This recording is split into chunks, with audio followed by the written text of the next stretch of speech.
A verdade é que as bruxas fazem parte do nosso imaginário, nosso fascínio e pavor infantil, dessas figuras que fizeram parte das histórias e filmes das nossas infâncias. E aqui percebemos que há bruxas de todos os tipos, para todos os gostos, o que nos faz perceber que as bruxas são pop, fazem parte da cultura popular e humana. Mas a verdade é que muitos desses contos de fadas que conhecemos hoje têm raízes profundas na história real, uma história marcada pelo medo, pela intolerância e pela perseguição. Entre os séculos XV e XVII, a Europa mergulhou em um período sombrio de histeria coletiva. A caça às bruxas e os contos de fadas estão profundamente interligados, refletindo o medo e a fascinação da sociedade medieval pelo desconhecido e pelo sobrenatural. Ao contrário de contos de fadas, as bruxas de fato existiram e eram pessoas reais, com nome, família e endereço.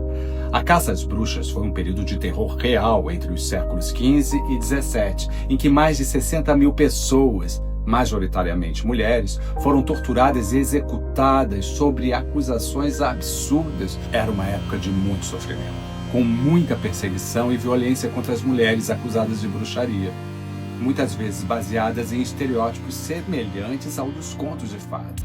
Contos como João e Maria e Branca de Neve popularizaram o estereótipo da bruxa como uma figura maligna, feia e poderosa, que ameaçava as crianças e representa o mal a ser combatido.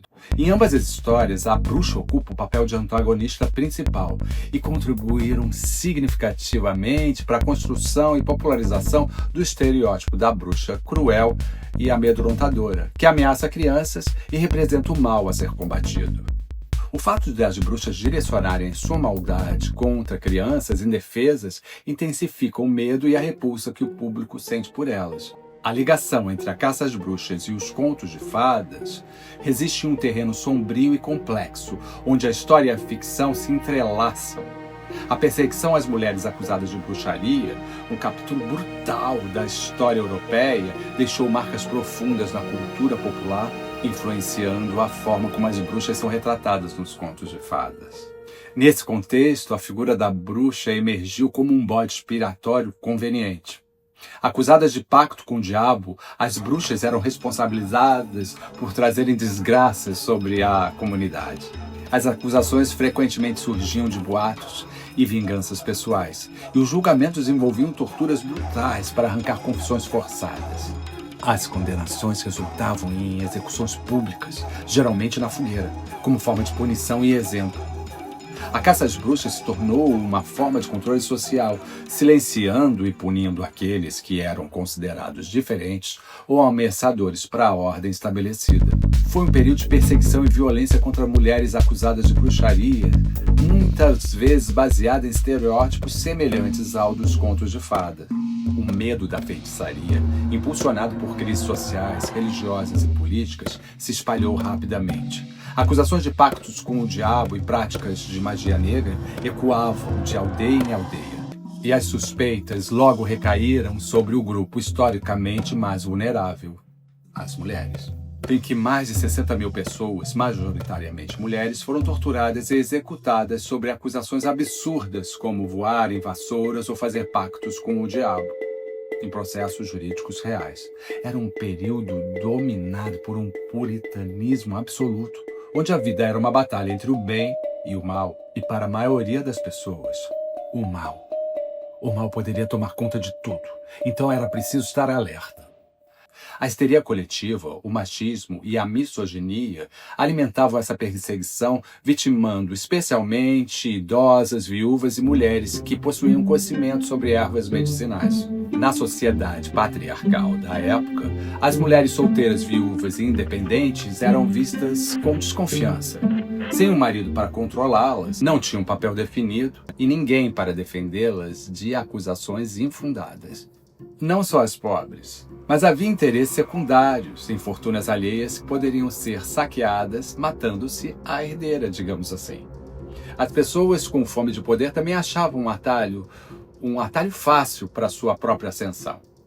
Assim, qualquer comportamento fora do esperado poderia transformá-las em alvos, e seus supostos poderes mágicos eram considerados causadores de eventos adversos. desde crises climáticas e econômicas, como a perda de colheitas.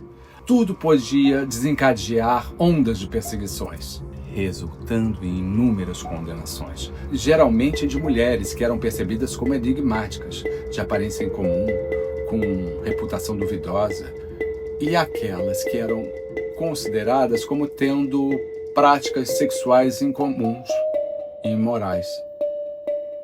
As bruxas dos contos detêm poderes mágicos, como a capacidade de se transformar, lançar feitiços e preparar poções, o que as torna perigosas e temidas. O estereótipo da bruxa é o resultado de uma combinação de medo, preconceito e manipulação.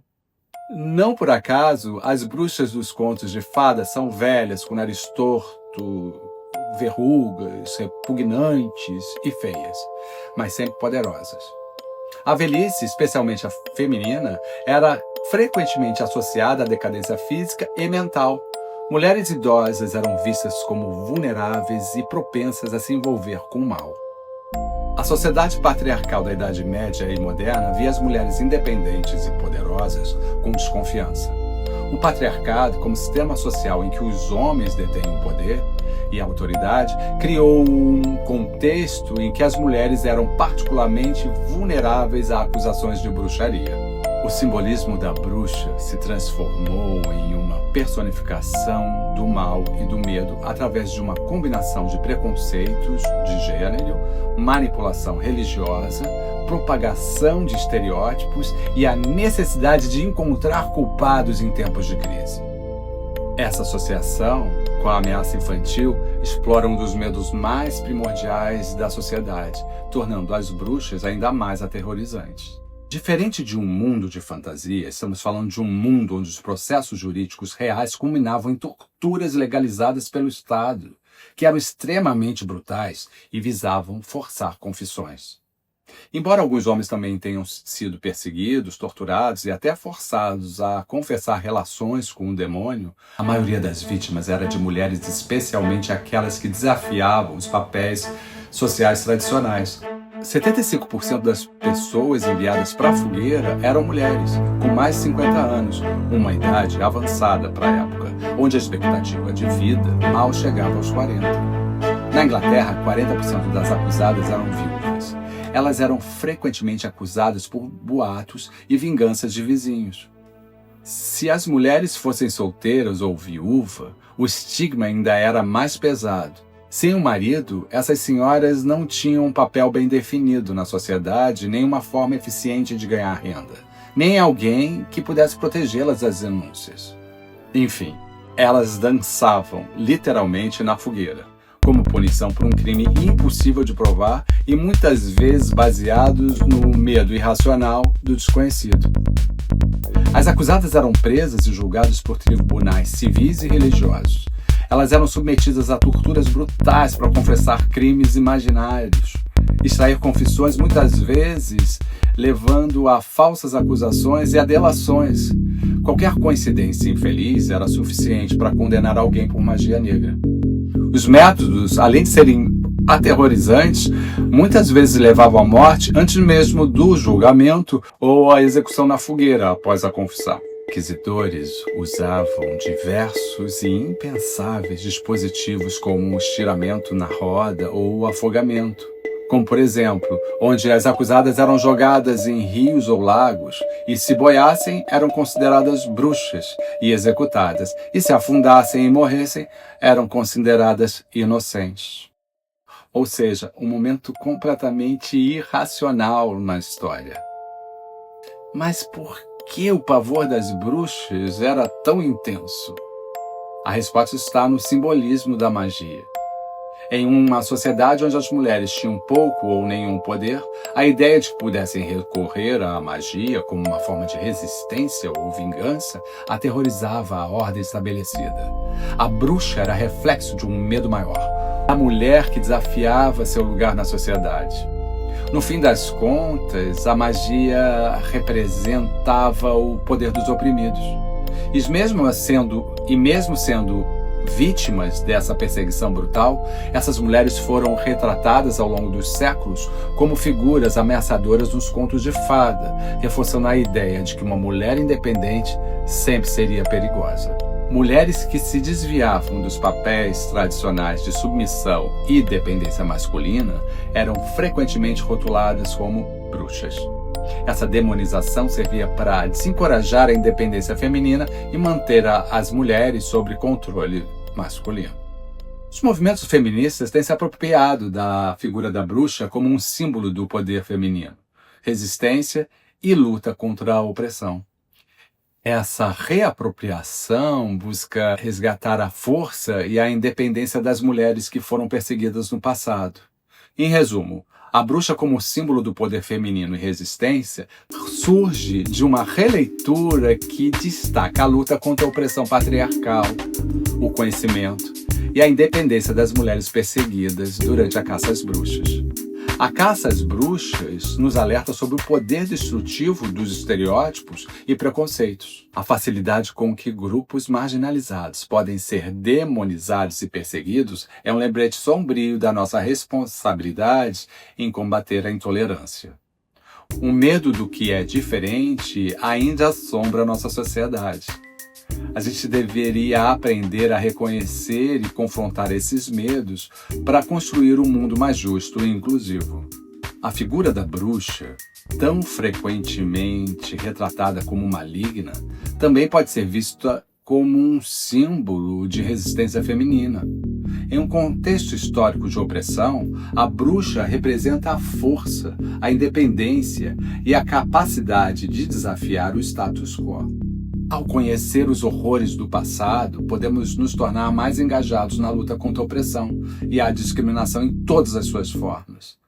Que a história da caça às bruxas e as narrativas dos contos de fada nos inspire a construir um futuro onde a sabedoria prevaleça sobre o medo, a justiça, sobre a perseguição e a compreensão sobre o preconceito. A memória das vítimas da caça às bruxas nos inspira a lutar por um mundo onde a sabedoria prevaleça sobre o medo, a justiça sobre a perseguição e a compreensão sobre o preconceito. Em resumo, aprender com a história da caça às bruxas é fundamental para construir uma sociedade mais justa, inclusiva e tolerante, onde os direitos humanos sejam respeitados e a diversidade seja celebrada. Eu sou o Rick Xeren e eu agradeço por você ter assistido até aqui. Se você puder, deixe um comentário sobre o que você acha dessa história. E se inscreva no canal.